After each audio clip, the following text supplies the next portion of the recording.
Bien, mis queridos, vamos a la palabra del Señor y como usted sabe hemos iniciado en este verano y vamos a continuar otros domingos más con el famoso Sermón del Monte, que es uno de los 5 grandes discursos de nuestro Señor Jesucristo en los Evangelios. Jesús es el Rey que ha traído el reino de Dios al mundo. Y este discurso del Sermón del Monte tiene que ver básicamente, mis hermanos, con los principios que gobiernan el reino de Dios. ¿Ya? ¿Quiénes son los hijos del reino? ¿Cómo funciona este reino? ¿Cuáles son los principios fundamentales? ¿Cómo se vive en este reino de Dios que ha traído el Rey Jesús, ¿no es cierto?, en su primera venida? Y en ese sentido ya hemos visto varios sermones, ¿no es cierto?, varias enseñanzas acerca del reino de Dios, de los ciudadanos del reino de Dios. Hemos visto también la relación que tiene Cristo con la ley de Dios, que es un elemento fundamental en el reino de Dios. La ley de Dios, particularmente la ley moral, la ley eterna de Dios. Y hemos visto cómo el Rey se ha relacionado con esta ley. Hemos visto también que ha tomado algunos mandamientos del Decálogo, como el 6º mandamiento, el 7º mandamiento, el mandamiento acerca del perjurio, y cómo el Señor también le ha dado, ha traído nuevamente la intención original de Dios cuando Él ha dado ese mandamiento. En el día de hoy seguimos en esa misma línea. El Señor va a traer, ¿no es cierto?, algunas enseñanzas del Antiguo Testamento, algunos mandamientos del Antiguo Testamento que escribas y fariseos habían oscurecido, que habían distorsionado en el tiempo de Jesús y que finalmente estaban provocando cosas no buenas entre el pueblo. ¿Ya? Esta interpretación legalista, ultra literalista, finalmente le había robado el espíritu de la ley, le había robado el sentido al mandamiento. Y el Señor lo que está haciendo no es ir en contra de la ley, no es ir en contra de Moisés, ni siquiera es reinterpretar, es sencillamente exponer de manera clara cuál fue la intención de Dios al dar estos mandamientos. Hoy día vamos a estar mirando el tema que he titulado Los hijos del reino y la venganza. Los hijos del reino y la venganza, ¿no es cierto? Vamos a estar allá en Mateo capítulo 5, versículo 38 al 42. Los hijos del reino y la venganza. Mis hermanos, sin lugar a dudas, lo que vamos a tratar hoy día es un aspecto muy sensible de nuestra experiencia humana, que a todos de alguna u otra manera nos toca. Hermanos, ¿quién podría levantarse en esta asamblea y decir: yo nunca le he deseado el mal a nadie? Yo nunca le he deseado el mal a aquel que me ha hecho daño. Sin duda todos nosotros hemos vivido conflictos interpersonales y lamentablemente muchos de esos conflictos los hemos vivido en el contexto de la iglesia, del pueblo de Dios. La ley de Moisés en el Antiguo Testamento decía para el ofensor, ¿no es cierto?, para aquel que cometía algún delito, para aquel que dañaba a su prójimo, se debía castigar ojo por ojo y diente por diente, ¿no es cierto?, la conocida ley del talión. Esa era la manera que expresaba la ley de Moisés acerca de cómo se debía castigar a un ofensor, ojo por ojo y diente por diente. Entonces, yo le pregunto, ¿cómo debemos interpretar esta ley del ojo por ojo y del diente por diente ahora que estamos en el reino de Cristo? Ahora que estamos bajo los principios del reino de Dios. ¿Cómo debe reaccionar un cristiano ante la agresión, ante el daño? ¿Cómo debemos reaccionar los hijos del reino de Dios? Vamos por favor, Mateo capítulo 5, verso 38. Al 42. Mateo capítulo 5, verso 38 al 42. Dice así la palabra del Señor: oísteis que fue dicho, ojo por ojo y diente por diente. Pero yo os digo, no resistáis al que es malo. Antes, a cualquiera que te hiere en la mejilla derecha, vuélvele también la otra. Y al que quiera ponerte a pleito y quitarte la túnica, déjale también la capa. Y a cualquiera que te obligue a llevar carga por 1 milla, ve con él 2. Y al que te pida, dale, y al que quiera tomar de ti prestado, no se lo rehuses. Oremos, mis hermanos, al Señor. Bendito Padre, estamos delante de su presencia. Su palabra ha sido leída, Señor, y nos disponemos para darle el sentido, para darle una exhortación, para tomar una enseñanza de su palabra. Señor amado, usted nos conoce, usted sabe lo que hay en nuestros corazones, cómo hemos llegado, cuál es nuestra condición. Tú sabes, Señor, en la condición que yo mismo me presento en este lugar. Y solo puedo pedir una cosa: ten misericordia de nosotros, Señor. Tu palabra es viva, tu palabra es eficaz, tu palabra es como una espada, es como un martillo, es como agua pura. Tu palabra nos santifica, tu palabra nos renueva, nos instruye, nos enseña. Señor amado, por medio de la obra de tu Espíritu que está en medio nuestro, obra en nuestras vidas a través de tu palabra. Te necesitamos, Señor, necesitamos tu palabra. Obra, Padre, apiádate de nosotros, apiádate de nuestras vidas, Señor, te necesitamos tu palabra, santifícanos en tu verdad. Tu palabra es verdad, Señor. Háblanos en esta mañana, enséñanos, guíanos a conformarnos a tu palabra y danos un corazón para recibirla. Te lo pedimos por Cristo nuestro Señor. Amén. Hermanos, ¿cómo deben reaccionar los hijos de Dios ante una agresión, ante un daño? El Señor va a responder esta pregunta y el Señor va a dar 4 ejemplos específicos acerca de este tema. En primer lugar, el Señor va a hablar acerca de la agresión física. A cualquiera que te abofetee la mejilla derecha, ponle también la otra. El Señor va a hablar acerca de cuando alguien amenaza nuestra propiedad, al que quiera quitarte la túnica. El Señor va a hablar acerca de cuando alguien quiere transgredir nuestros derechos. Si alguien te obliga a llevar una carga por 1 milla, ve con el 2. Y el Señor también va a hablar acerca cuando alguien quiere tomar nuestro dinero. Al que te pida, dale. Creo que de alguna u otra manera cada uno de estos aspectos nos identifica, mis hermanos.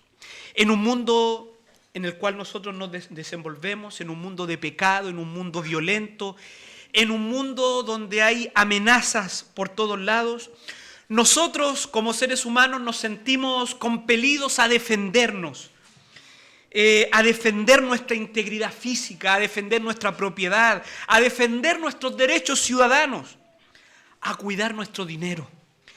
Hermano, estas dinámicas es parte de este mundo caído. Nos desenvolvemos en un mundo caído, en un mundo violento, en un mundo agresivo, en un mundo amenazante y que amenaza estos distintos aspectos de lo que es nuestra vida. Pero más aún, debido a nuestra corrupción, debido al pecado que mora en nosotros, no solo hemos desarrollado un agudo sentido de defensa de nosotros mismos, de lo que es nuestro, sino también que todos nosotros hemos desarrollado un sentido de contraataque, de demostrarle a otros que no somos débiles, que no somos tontos. Si alguien nos daña, si alguien nos ofende, de alguna u otra manera buscaremos la forma de dañarlo también.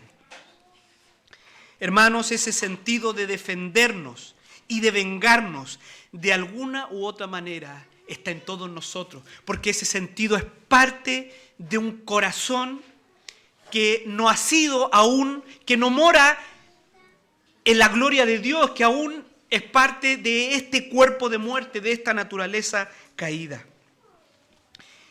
Y es acerca de este espíritu de venganza que el Señor va a tratar en este texto. Ese es el tema de este texto, el espíritu de venganza, esta tendencia natural que todos nosotros tenemos a vengarnos, a que aquel que nos ofende de alguna u otra manera pague.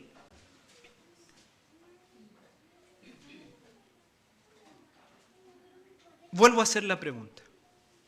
¿Cómo deben actuar los ciudadanos del reino de Dios cuando ven amenazada su integridad física? ¿Cuando ven amenazadas sus posesiones? ¿Cuando alguien transgrede sus derechos? ¿O cuando alguien quiere tomar su dinero, sus recursos? Se fija, son temas muy prácticos, son temas que nos llegan a todos nosotros. Pero antes de ir al estudio del texto, creo que es pertinente establecer brevemente lo que no está enseñando el texto.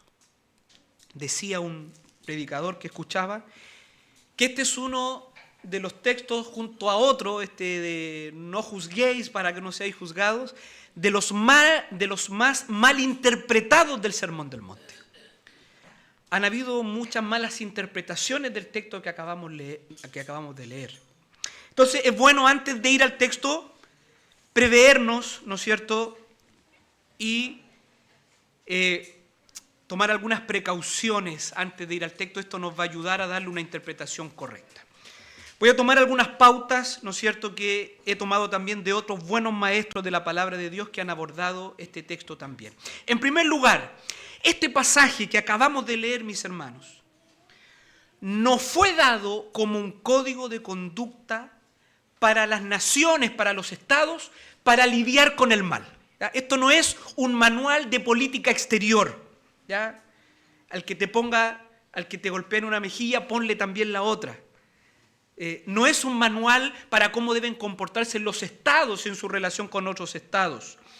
Basados en estas palabras, algunos han dicho que las naciones, por ejemplo, no deberían tener ejército, no deberían tener fuerzas policiales. Es evidente que estas palabras están regulando la relación entre individuos.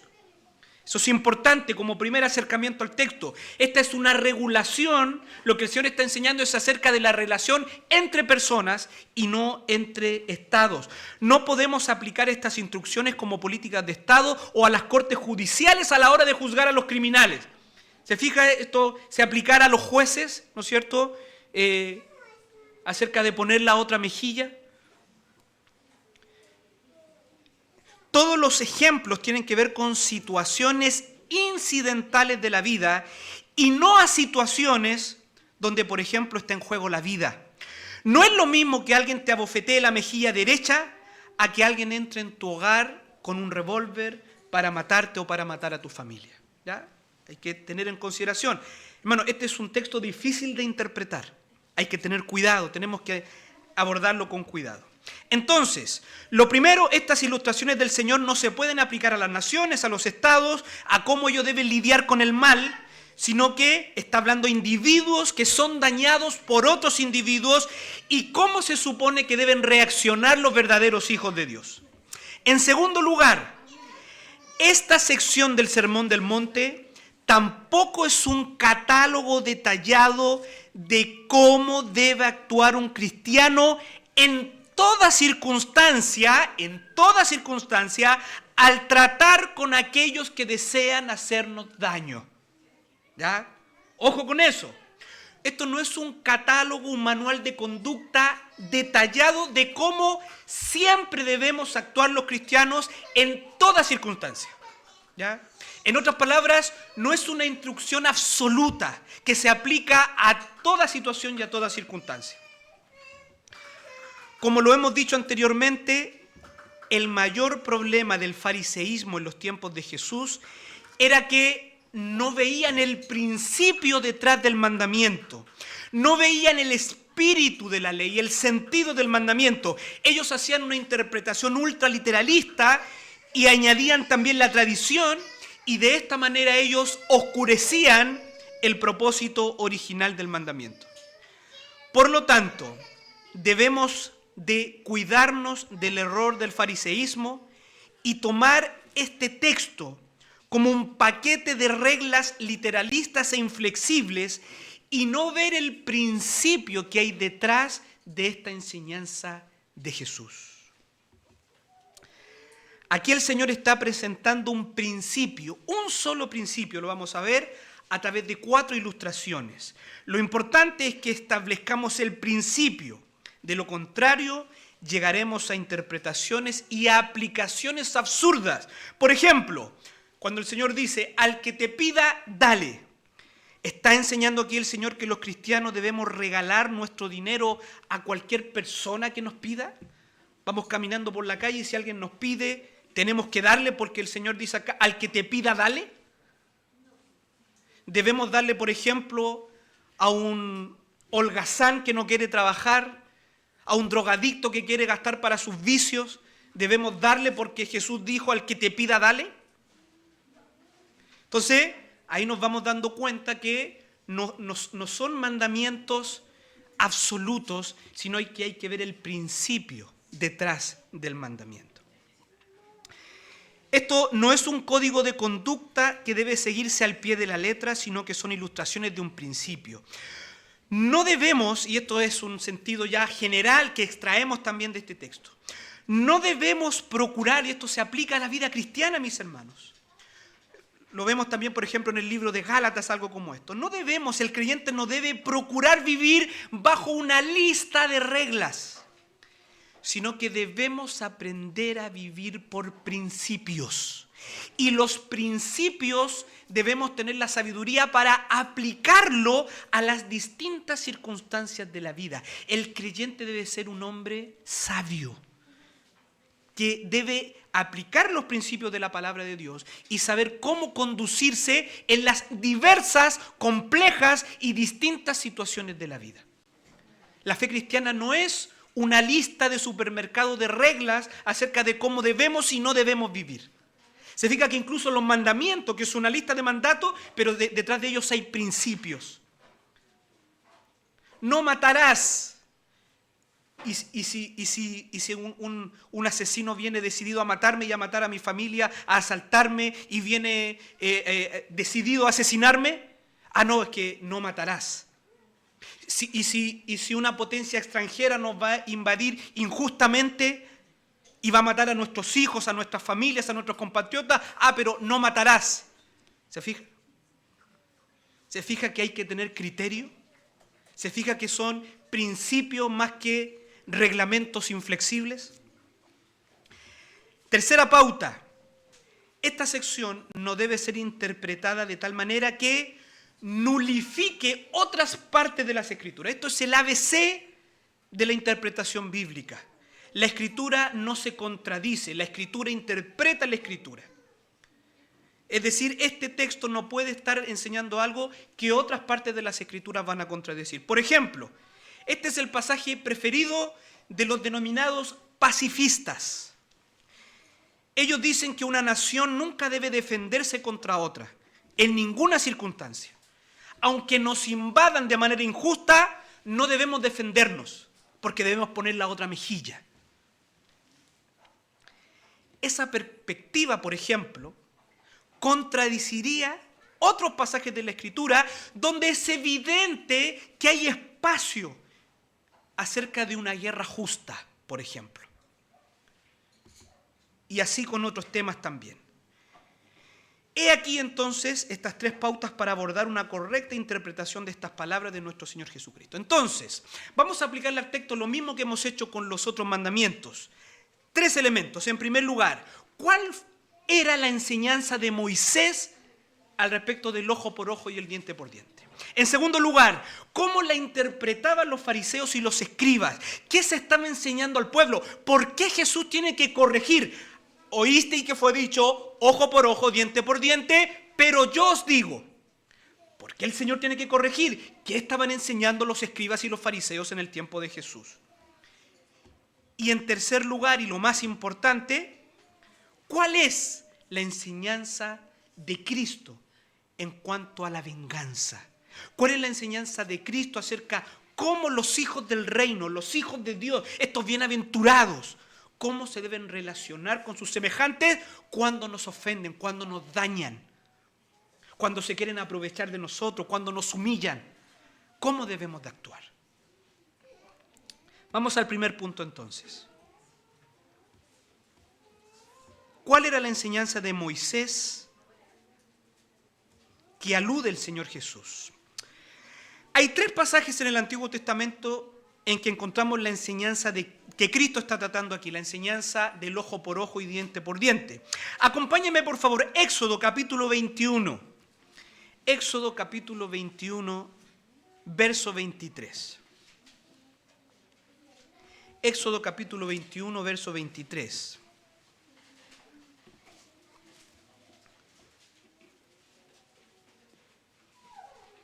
Éxodo capítulo 21, verso 23. Vamos a leer hasta el verso 25. Dice: mas, si hubiere muerte, entonces pagarás vida por vida, ojo por ojo, diente por diente, mano por mano, pie por pie, quemadura por quemadura, herida por herida, golpe por golpe. ¿Ya? Dejémoslo ahí, luego vamos a volver ahí. Levítico 24, 19. Levítico 24, 19. Levítico 24, 19 y 20.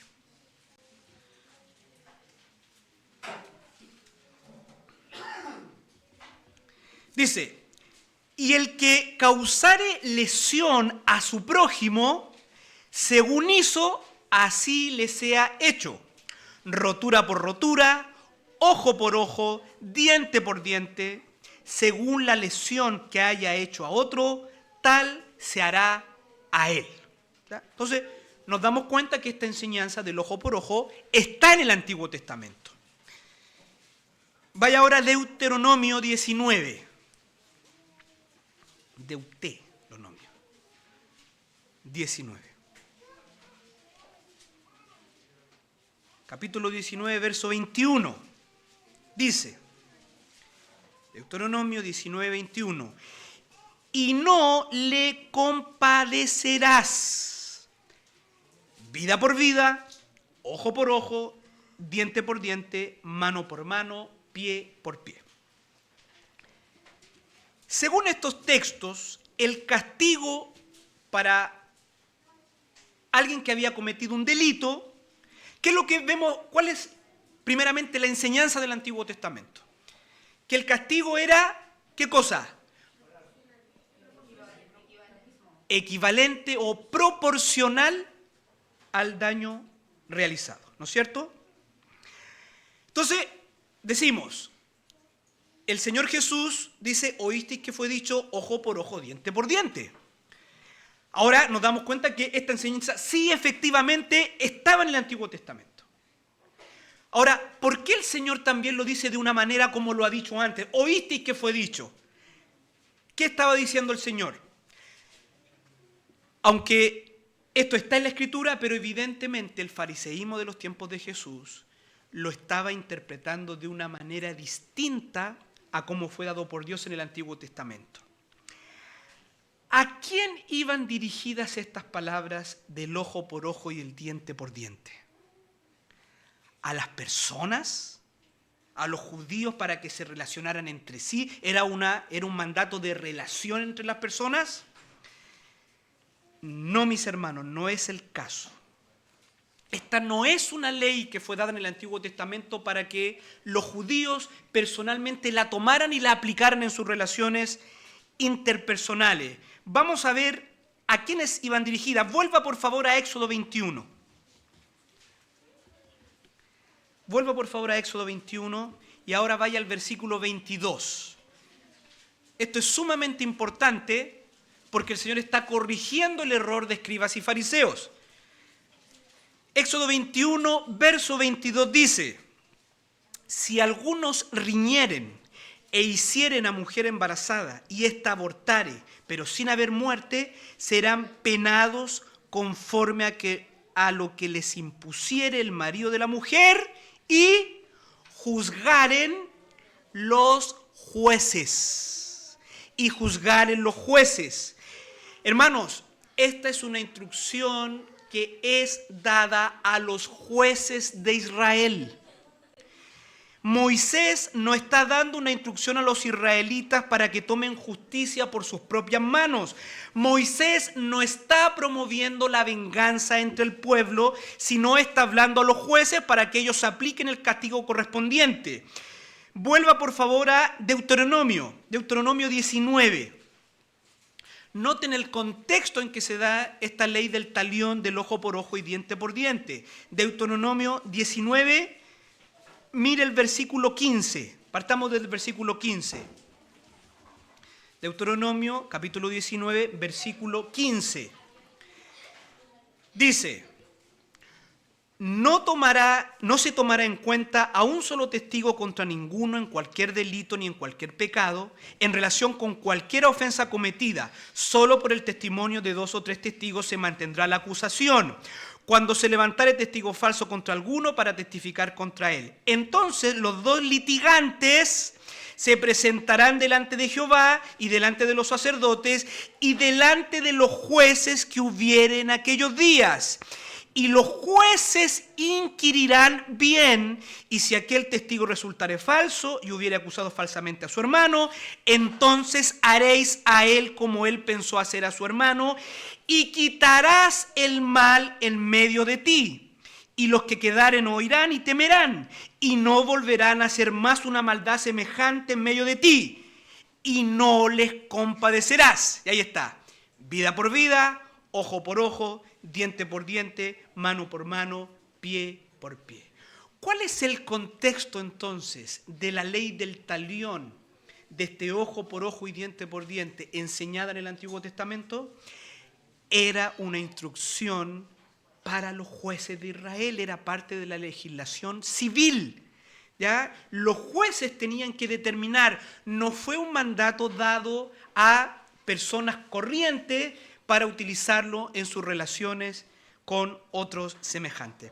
Así que Moisés efectivamente enseñó ojo por ojo y diente por diente, pero nunca se promovió que esta ley se convirtiera en un permiso para tomar venganza personal. Por el contrario, esta ley fue dada para lo que acabamos de leer. Esta ley fue dada para frenar la venganza. Lo natural es vengarse de manera desmedida, ¿no es cierto? Eso es lo natural, ¿no es cierto? Si alguien me abofetea, ¿qué quiero hacer? Yo quiero sacar una pistola y matarlo. Así es mi corazón. Si alguien en el tránsito, qué sé yo, me topó el auto o me hizo un rayón, ¿qué quiero hacer? Yo quiero bajarme del auto y quiero destruirle el auto, quiero golpear al chofer. Nuestro corazón tiende a vengarse de una manera desmedida. ¿Qué es lo que hace la ley del ojo por ojo? Legisla para que, ¿no es cierto?, la compensación por un daño sea proporcional al daño. En otras palabras, frena el espíritu de venganza. Frena el espíritu de venganza. Entonces Dios puso en manos de los jueces el aplicar el castigo y les dio un estándar equitativo, ojo por ojo, diente por diente. El castigo no podía llegar más allá que el crimen cometido. Entonces, el propósito de la ley del ojo por ojo, como acabamos de leer, en última instancia, esta ley fue dada para refrenar el mal. Esta ley tenía un efecto restrictivo. Además, cuidaba a los más débiles de los más fuertes. Evidentemente, el más fuerte siempre se podía vengar, tiene mayores recursos, tiene más poder. Esta ley ponía a los seres humanos en condiciones iguales. El daño sería proporcional al daño agraviado. Esta ley fue promulgada para establecer una ley equitativa de justicia. En última instancia, esta ley fue dada para restringir el mal en un mundo caído, esta tendencia de venganza que todos los seres humanos tenemos por ser criaturas caídas. ¿Qué diremos entonces?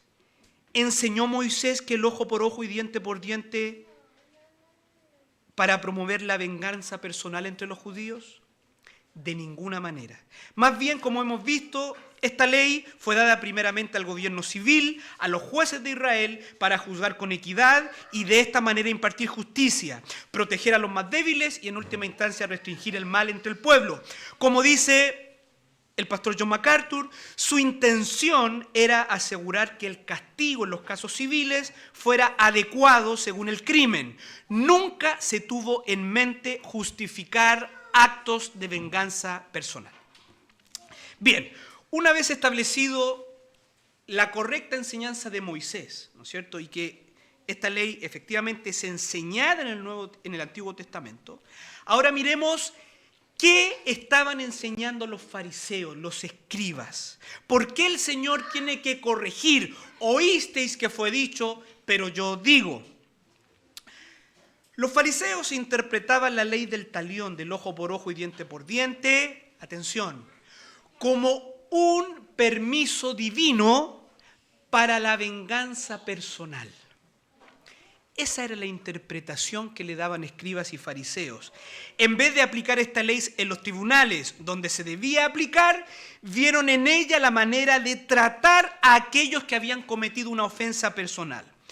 Tú me ofendiste, tú me hiciste algún daño, tengo permiso divino para hacerte el mismo mal.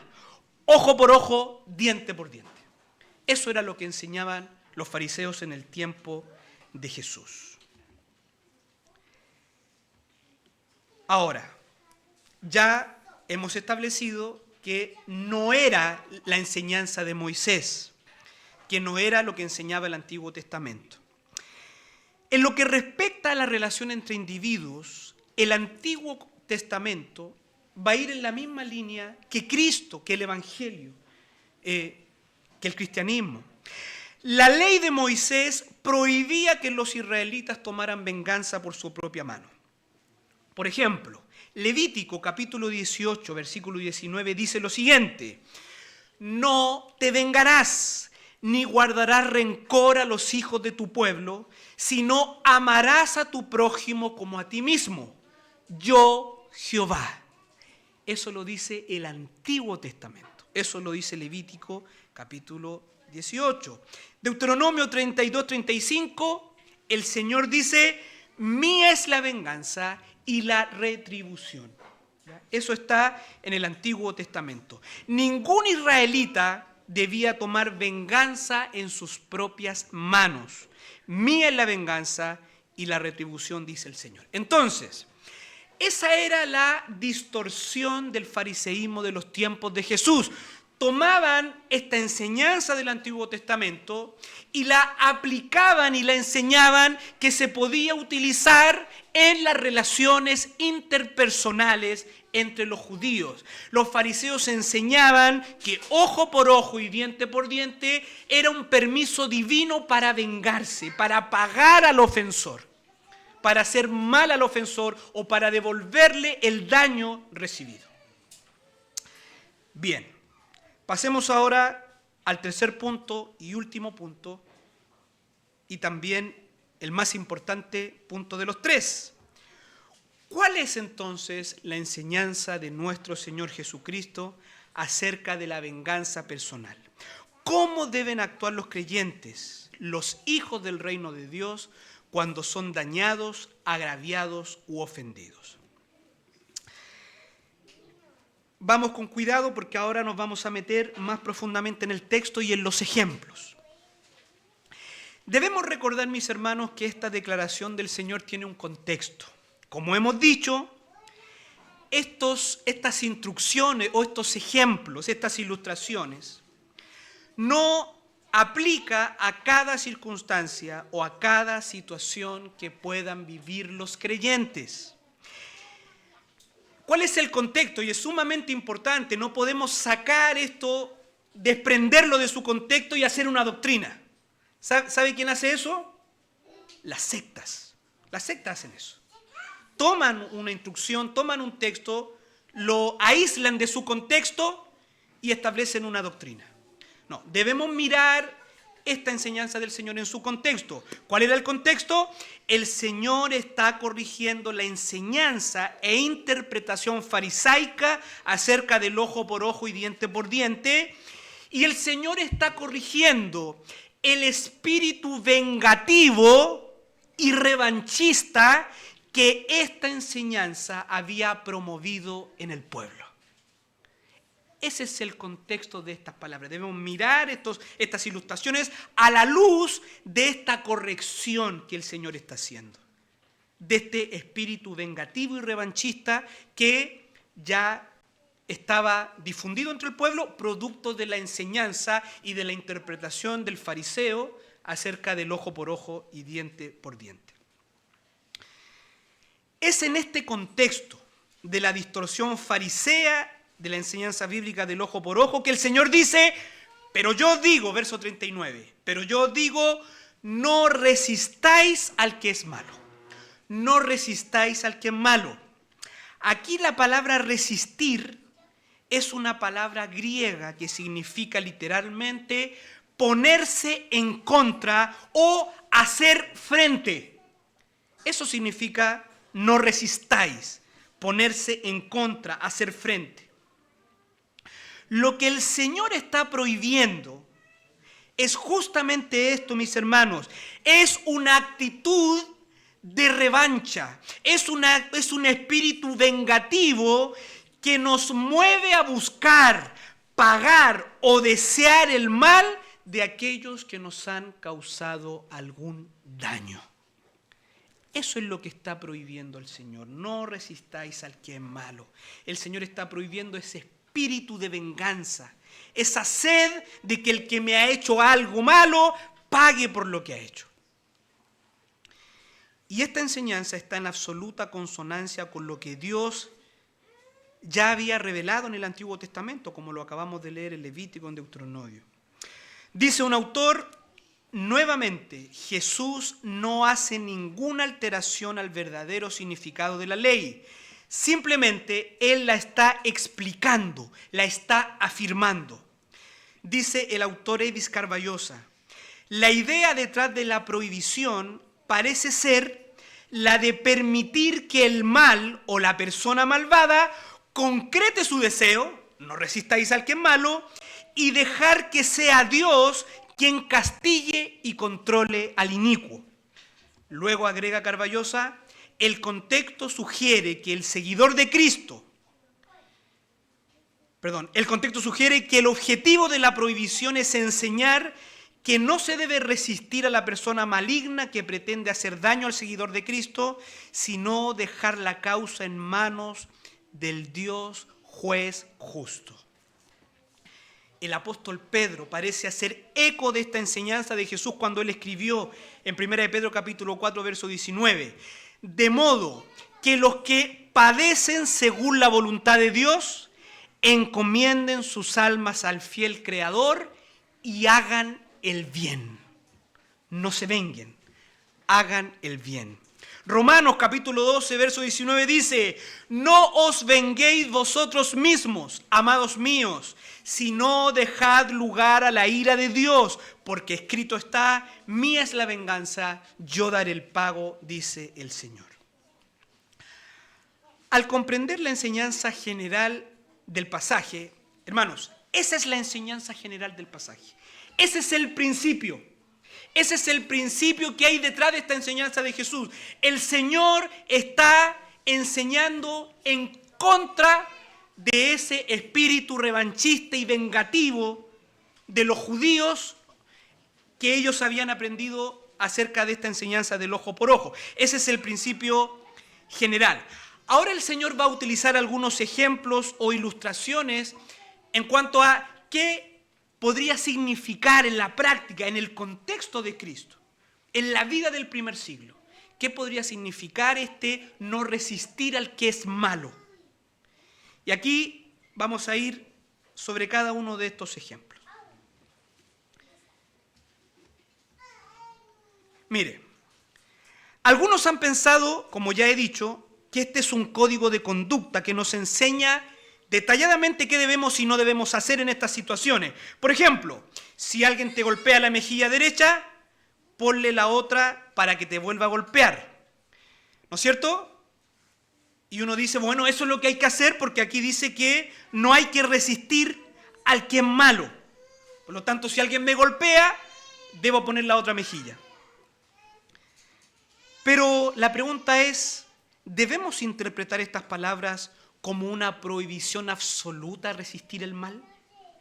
¿Está llamado el cristiano a nunca, nunca en ninguna circunstancia enfrentar y resistir el mal y al malvado?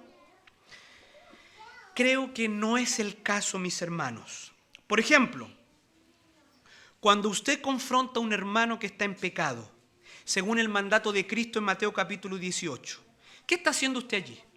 Usted allí está resistiendo el mal. Cuando usted confronta a un hermano que está en pecado, según las instrucciones de Mateo 18, usted está resistiendo el mal. Cuando usted lleva a un hombre que ha cometido un delito, lo lleva a los tribunales, que es parte de nuestros derechos como ciudadanos. Y esto es según la función que Dios mismo le dio al poder civil. Dios le dio al poder civil la espada para que haga justicia.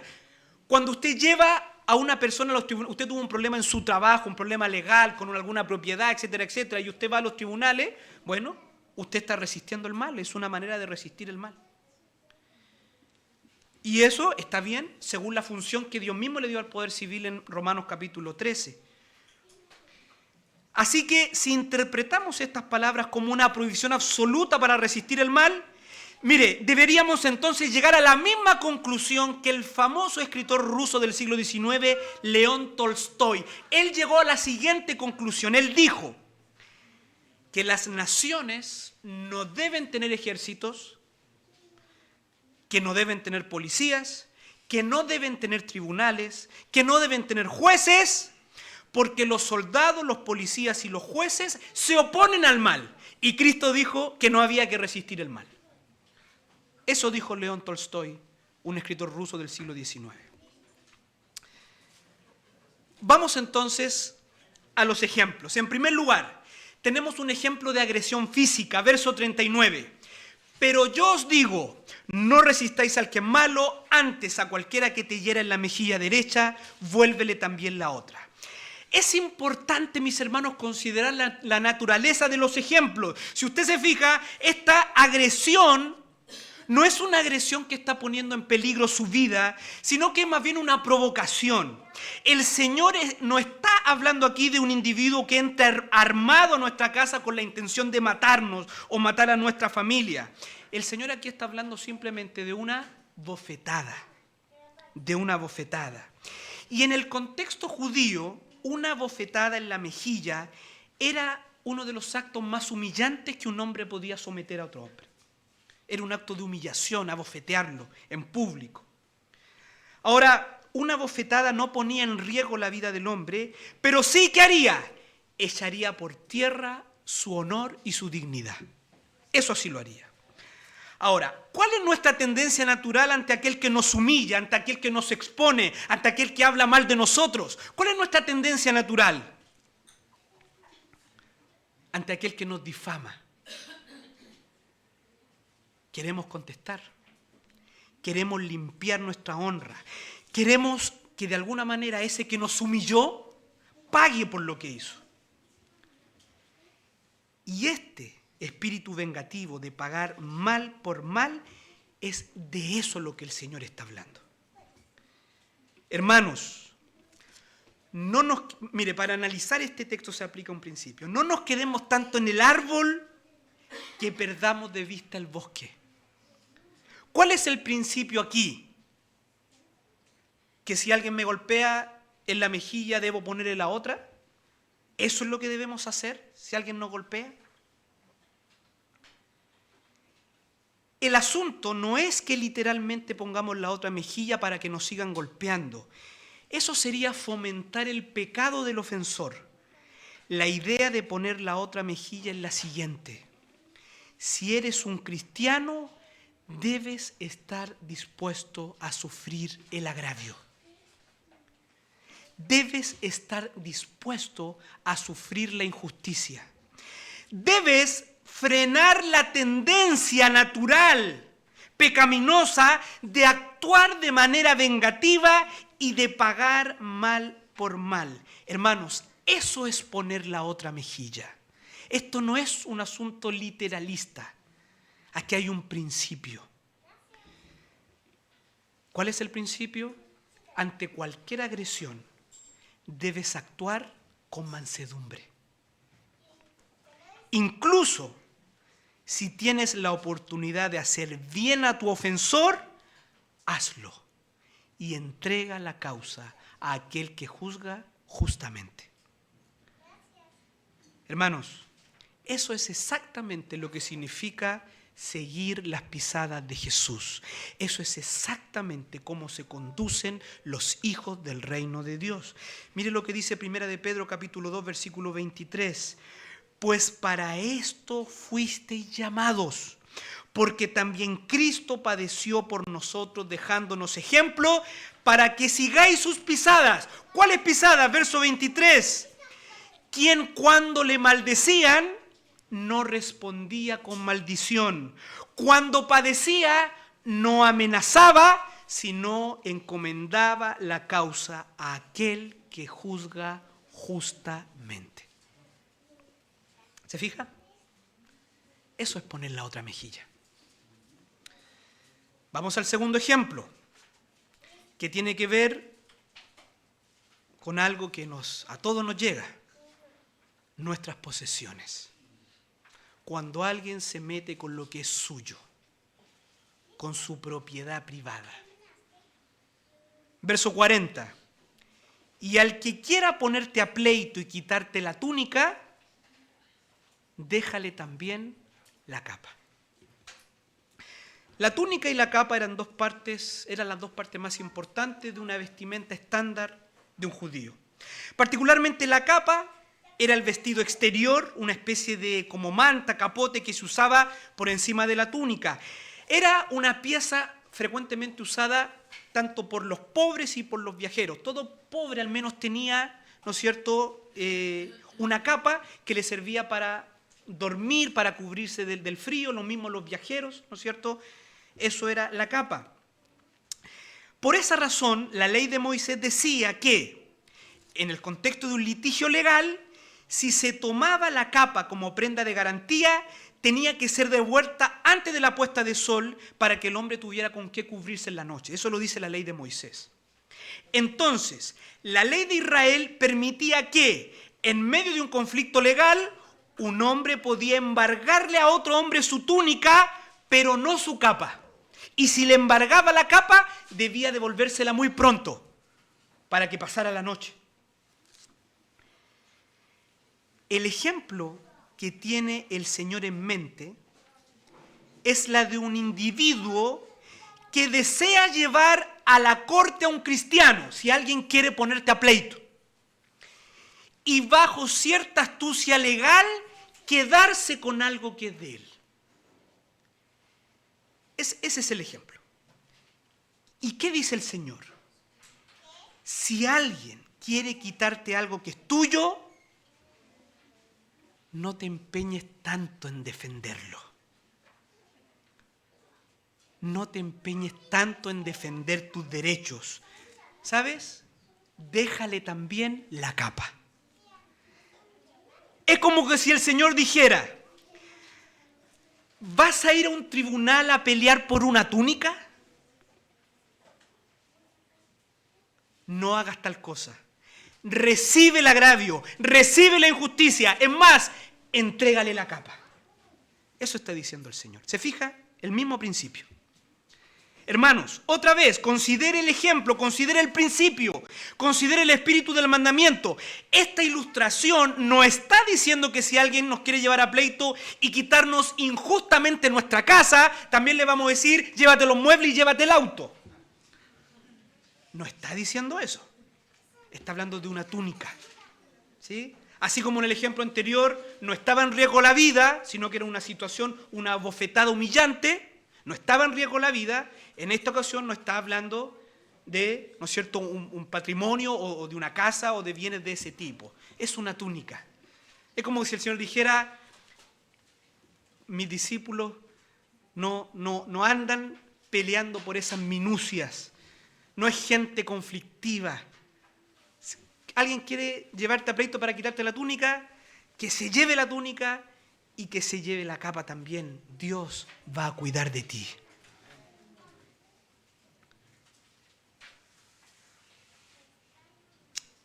Los hijos del reino no tienen sus afectos en las cosas de este mundo, sino en las cosas de arriba. Los hijos de Dios no son aquellos que viven quejándose o reclamando sus derechos y peleando con medio mundo por esto o aquello.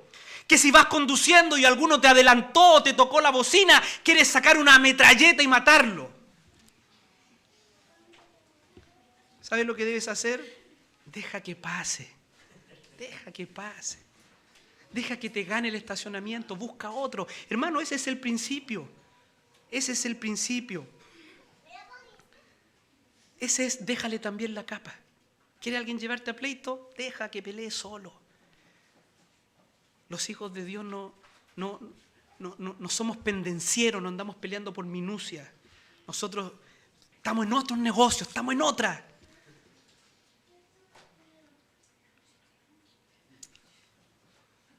Hermanos, necesitamos captar el mensaje de nuestro Señor. En positivo, los hijos de Dios tienen un espíritu apacible.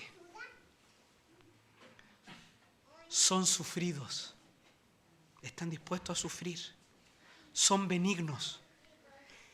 ¿Se acuerdan? Bienaventurados los pacificadores.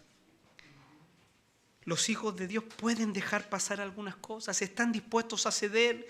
No tienen un ego tan grande para vivir reclamando sus derechos. No están siempre a la defensiva, no saltan a la primera que les tocan su orgullo. Están dispuestos a sufrir, a ser agraviados. ¿Qué dice el Proverbio 19:11? Honra del hombre es pasar por alto la ofensa. Ese es el Hijo de Dios. Hermanos, hay cosas que déjelas pasar. No hay problema. Podemos vivir con eso. No tiene que saltar cada vez que ocurre cualquier cosa, ir al choque y pelear y sus derechos y que mi orgullo y que yo y yo y yo. Hermano, entregue la causa a aquel que juzga justamente. Así que al que quiera llevarte a pleito y quitarte la túnica, dile, no necesitas hacer todo eso, toma, llévate también la capa, no hay problema, el Señor cuidará de mis necesidades. Mire lo que dice el apóstol Pablo a la iglesia corintia, en 1 Corintios capítulo 6, verso 7. Búsquelo porque es muy buen pasaje. 1 Corintios 6, 7 dice, así que, por cierto, ya es una falta en vosotros que tengáis pleitos entre vosotros mismos. Ya es una falta que ustedes peleen entre los hermanos. Y mire lo que dice el apóstol. Ahí está la enseñanza de Cristo. El apóstol les dice, ¿por qué no sufrís más bien el agravio? ¿Por qué no sufrís más bien el ser defraudados? ¿Por qué ese espíritu combativo, vengativo, que el que me hace algo voy y lo confronto y aquí y allá y pleiteo y que tengo que ganar y que nadie me puede pasar a llevar? ¿Qué dice el apóstol? Sufre el agravio, no pasa nada. Hay uno que está mirando desde los cielos, que conoce los corazones, que conoce todas las cosas, que conoce las intenciones del corazón y que un día toda cosa oculta será revelada. No te preocupes. No te preocupes que hablen mal de ti injustamente. No te preocupes, entrega la causa. No seas rápido en defenderte. El tercer ejemplo que usa el Señor en nuestro pasaje tiene que ver con nuestros derechos como ciudadanos. Verso 41. Y a cualquiera que te obligue a llevar carga por 1 milla, ve con él 2. Aquí el Señor tiene en mente una práctica común de los romanos, pueblo conquistador de los judíos. Por la ley romana, cualquier soldado romano podía pedirle a un judío que llevara sus enseres, que llevara sus bultos. ¿Ya? Eso era una ley que era parte de un pueblo dominador. Iba un soldado romano, llevaba algunas cosas, veía a un judío, hey, tú ven para acá, llévame esto. 1 milla. Eso era legal y el judío tenía que dejar de hacer lo que estaba haciendo, tomar los bultos del soldado romano y llevarlo a cuesta por 1 milla. Eso es algo así como un poco más de 1,5 kilómetros. Eso era una ley. Ciertamente era una ley abusiva. Por ejemplo, si ustedes se recuerdan, en el relato de la crucifixión de Cristo, ¿se acuerdan de Simón de Cirene? ¿Qué hacen los romanos? Por favor, señor Simón, ¿usted podría ayudarnos? No, ¿qué hacen los romanos? ¡Hey, tú! Llévale la cruz a este hombre. Listo, eso era legal.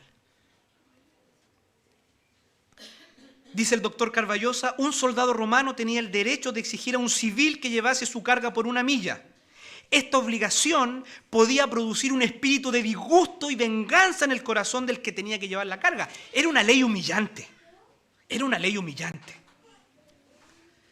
Póngase en los zapatos de cualquier judío en el tiempo de Jesús, vas tranquilamente de paseo, estás ahí en el parque en Jerusalén, ¿no es cierto? O vas al cine en Jerusalén en ese tiempo. Estás paseando con la familia y aparece un bendito soldado romano con muchas cosas a cuestas. Hey, tú, toma las cosas y llévala 1 milla. Pero yo estoy aquí paseando con mi familia. Vamos, la ley dice que tiene que ser así. Tenía que hacerlo. Sin duda, esta ley era muy impopular y era muy simbólica del dominio político de los romanos sobre los judíos. Ahora, ¿qué está diciendo el Señor entonces? ¿Qué está diciendo el Señor? Si un romano te pide que lleve sus cosas 1 milla, que era lo legal, ¿qué le dice a sus seguidores? Llévala 2. Llévala 2. Yo puedo imaginar los rostros de muchos judíos allí en el monte, escuchando al Señor. ¿Cuál es la idea aquí, mis hermanos? No te resientas ante la autoridad. No desees vengarte de la autoridad. Desecha cualquier sentimiento revanchista, vengativo ante la autoridad. Más bien, sea amable con la autoridad. Muestra un buen testimonio ante la autoridad. Sirve a la autoridad con alegría. Ese es el principio. Esos son los hijos de Dios. Otra vez, los que están dispuestos a sufrir la injusticia, los que no tienen un yo tan grandote que viven reclamando sus derechos y que cuando sirven no están midiendo cuánto sirven, no sea que alguien se esté aprovechando de mí. No, el servicio de los hijos del reino es un servicio amplio, generoso, sin cálculos de ningún tipo. ¿Saben por qué? Porque están sirviendo al Señor y no al hombre. ¿Se fija esa tendencia que todos tenemos, no? Que nadie, yo hago hasta ahí nomás, lo otro ya es abuso. ¿Sabes lo que dijo Jesús? Ve con el 2. Eso dijo Jesús. Bienvenido al cristianismo. Bienvenido al cristianismo.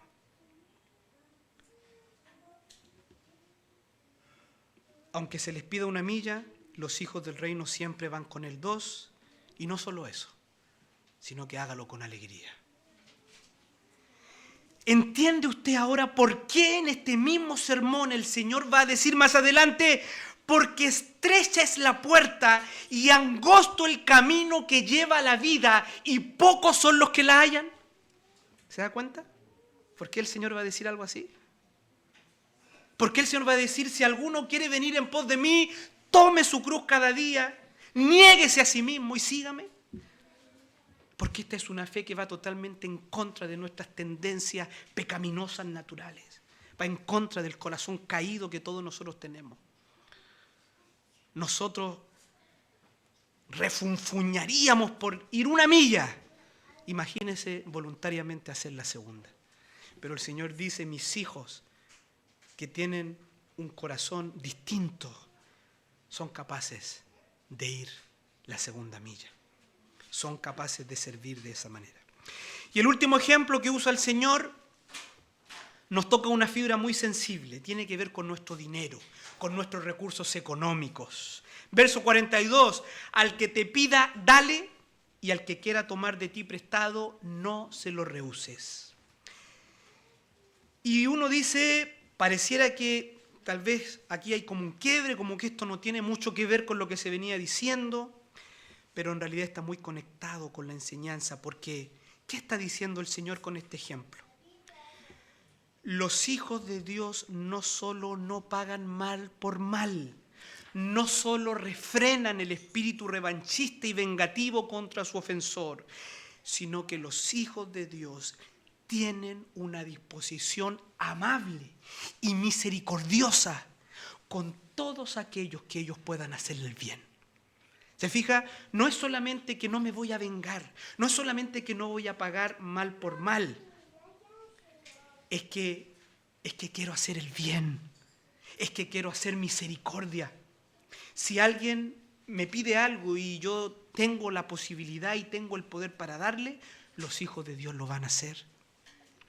Ahora bien, esto no significa que usted debe dar a cualquiera que le pida. Ya pongamos en su justa medida el mandato. Usted, por ejemplo, no debe fomentar la irresponsabilidad, los vicios o la vagancia. Esta instrucción, que al que te pida dale, y al que tome de ti prestado no se lo rehuses, no puede contraponerse a otra enseñanza bíblica que dice, si alguno no quiere trabajar, que tampoco coma. Usted no debe dar recursos a los vagos que pudiendo trabajar no lo hacen, o a los viciosos que solo malgastarán y derrocharán los recursos y que además también atentan contra su propia vida. Mis hermanos, hay principios en la palabra del Señor que también regulan la misericordia. Esto no es un mandato así en todas circunstancias, si vas caminando por la calle y cualquiera que te le acerque al que te pida, dale, y si viene un desconocido, oiga, présteme su auto. No ese es el caso. La misma palabra de Dios regula la misericordia. Brevemente, por ejemplo, el Salmo 112, verso 5 dice, el hombre de bien tiene misericordia y presta. Y añade, gobierna sus asuntos con juicio. Si el hombre de misericordia es generoso, presta y gobierna sus asuntos con juicio, ese préstamo él también lo va a gobernar con juicio. Ese dar también él no va a prestar ni va a dar a cualquiera. Él va a ser juicioso para dar y prestar. Él no va a derrochar sus recursos, él gobierna sus asuntos con juicio, no basado en sentimentalismo. Uy, el jovencito que nunca trabaja está ahí, tiene sus manos buenas, su cuerpo bueno, no tiene ningún problema, pero está ahí, uy, pobrecito. No, con juicio, con juicio.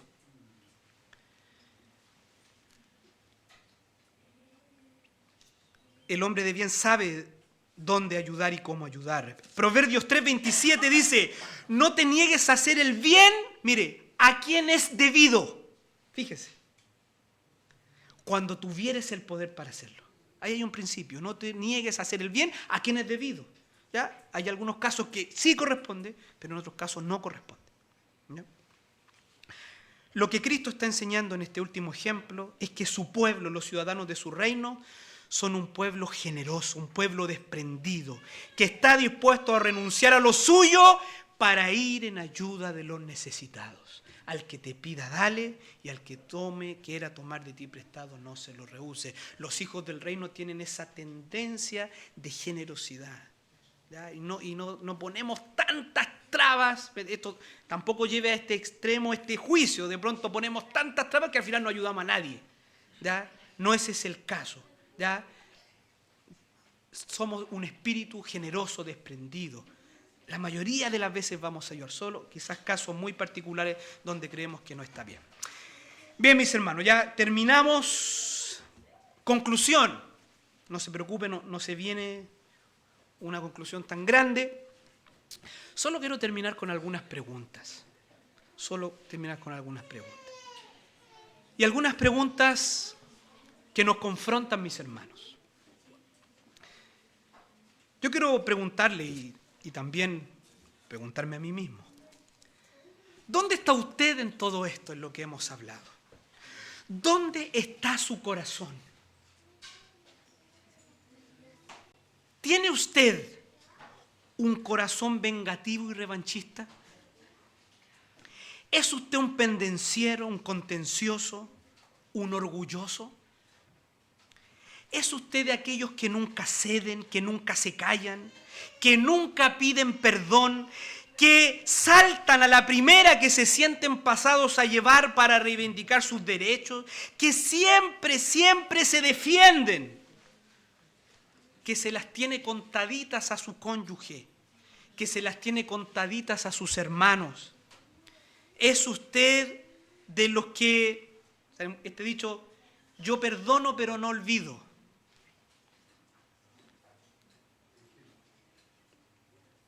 ¿Es usted del que piensa el que me la hace me la paga?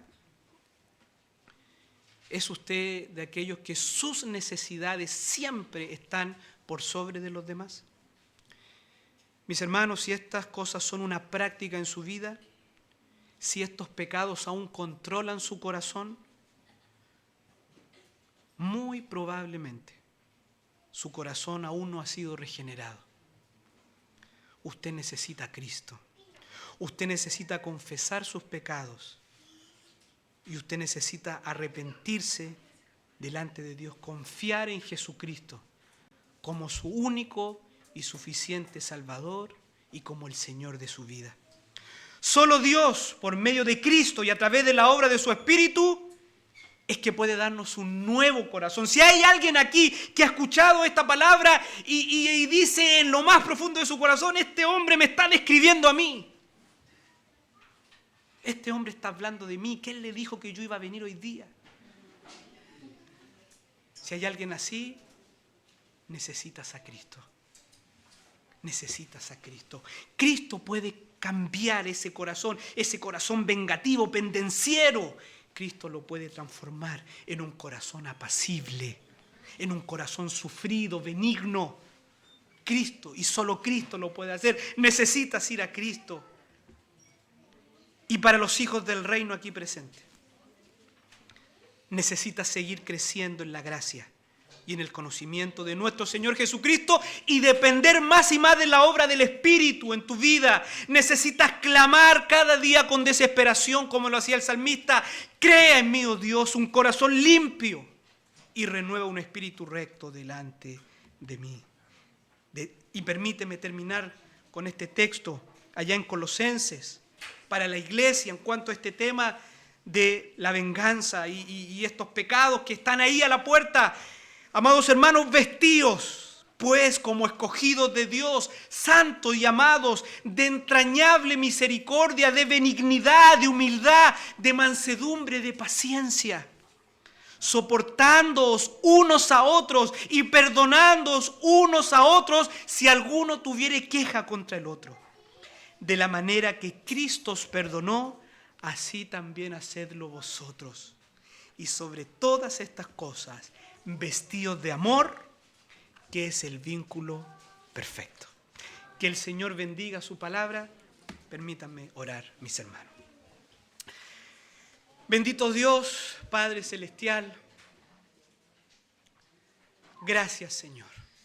Gracias por tu buena, preciosa y poderosa palabra. Gracias porque ella es un bálsamo para nuestras vidas. Porque de ellas aprendemos, porque de ellas